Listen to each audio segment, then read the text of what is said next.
आज बस से आ रहा था। मेरे बाजू वाली सीट पर एक युवक और एक युवती बैठे थे। दोनों एक दूसरे के लिए अजनबी थे। थोड़े समय बाद वे आपस में बातें करने लगे। बातचीत उस मुकाम तक पहुंची जहां मोबाइल नंबर का आदान प्रदान होता है। लड़के का मोबाइल किसी वजह से ऑफ था, तो उसने अपनी जेब से एक कागज निकाला, लेकिन लिखने के लिए उसके पास पेन नहीं था। बाजू की सीट पर बैठे हुए मेरा सारा ध्यान उन्हीं दोनों की तरफ था। मैं समझ गया कि लड़की का मोबाइल नंबर लिखने के लिए लड़के को पेन की जरूरत है। उसने बड़ी आशा से मेरी तरफ देखा। मैंने अपनी शर्ट की ऊपरी जेब में लगा अपना पेन निकाला और चलती हुई बस से बाहर फेंक दिया और मन में मोदी जी के शब्द याद किए कि ना खाऊंगा, ना खाने दूंगा। बहुत तेज बारिश हो रही थी।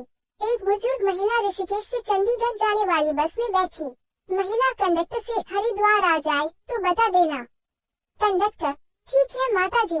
कंडक्टर महिला को बताना भूल गया और बस अंबाला पहुंच गई। महिला, हरिद्वार आ गया। कंडक्टर, माता जी वो तो बहुत पीछे रह गया। महिला रोती हुई, मुझे वापस ले चल बेटा। महिला को इतना रोता देख सभी यात्रियों ने कंडक्टर से बस वापस ले जाने को कहा।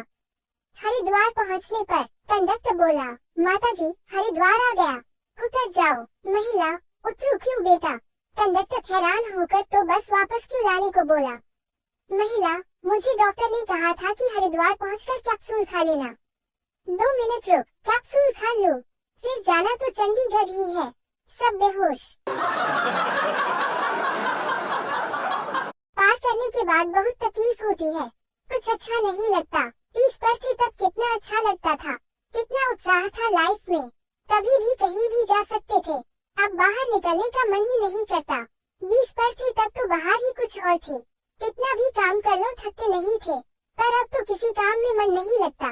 50 तक पहुंच जाएंगे तो न जाने क्या होगा, सोचकर ही डर जाते हैं। उम्र की बात नहीं, तापमान की बात है। सही कहा ना। टेंशन वाला जोक। एक बहुत सुंदर लड़की ने आपसे कार में लिफ्ट मांगी। रास्ते में उसकी तबीयत अचानक खराब हो गई।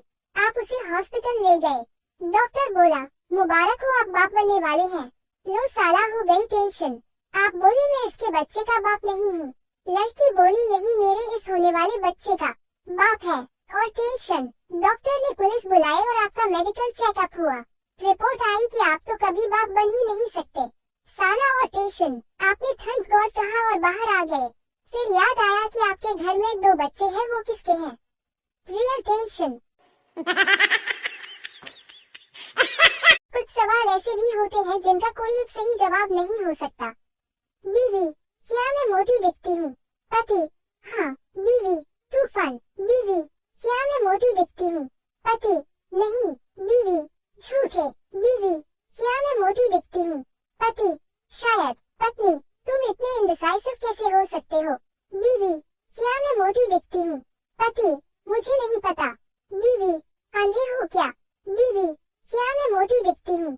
पति, डिपेंड करता है। बीवी, ओह तो तुम मुझे किसी और के साथ कंपेयर कर रहे हो। बीवी, क्या मैं मोटी दिखती हूँ? पति, साइलेंस।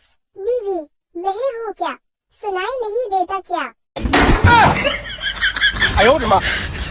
एक दुकानदार ने एक शराबी को अपनी दुकान पर काम पर रखा। वो उसे काम सिखा रहा था। दुकानदार शराबी से, तुम ग्राहक बनकर आओ और कुछ सामान मांगना। शराबी, सेठ जी 5 रुपए का गुड़ देना बोतल में। दुकानदार, अबे गधी, गुड़ बोतल में नहीं मिलता, चल दोबारा आ। शराबी, सेठ जी 5 रुपए का गुड़ देना। दुकानदार, किसमें लेगा? शराबी, बोतल में। दुकानदार, छल्ला कर, तू तो बिल्कुल बेवकूफ है। चल तू सेठ बनकर दुकान पर बैठ और मैं ग्राहक बनकर आता हूँ। दुकानदार ग्राहक बनकर, सेठ जी 5 रुपए का गुड़ देना। शराबी, बोतल लाए हो? 10 डॉक्टर, 5 इंजीनियर और एक टीचर हेलीकॉप्टर की रस्सी से लटके हुए थे। पायलट, वजन ज्यादा है, एक आदमी को रस्सी छोड़नी पड़ेगी। टीचर, ये कुर्बानी हम देंगे क्योंकि हम टीचर हैं, तो बजाओ तालियां। सभी डॉक्टर और इंजीनियर तालियां बजाने लगे। वजन खुद ही कम हो गया, चाहे डॉक्टर बनो या इंजीनियर। गुरु आखिर गुरु होता है। दुनिया में 3 तरह के दोस्त होते हैं। आयुर्वेदिक दोस्त, मतलब बोलचाल में बहुत बढ़िया, लेकिन इमरजेंसी में काम नहीं आते। एलोपैथिक दोस्त, इमरजेंसी में यही काम आते हैं, लेकिन कब क्या साइड इफेक्ट दिखा दे भरोसा नहीं। होम्योपैथिक दोस्त, मतलब वैसे तो कोई काम के नहीं होते, लेकिन साथ रहते हैं तो अच्छा लगता है। एक चूहा शराब के गिलास में गिर गया। वहाँ से एक बिल्ली गुजर रही थी तो चूहे ने बिल्ली से कहा कि मुझे यहाँ से निकालो, फिर चाहे मुझे खा लेना। बिल्ली ने लात मारी और गिलास गिरा दिया। चूहा निकलकर भागा और बिल में घुस गया।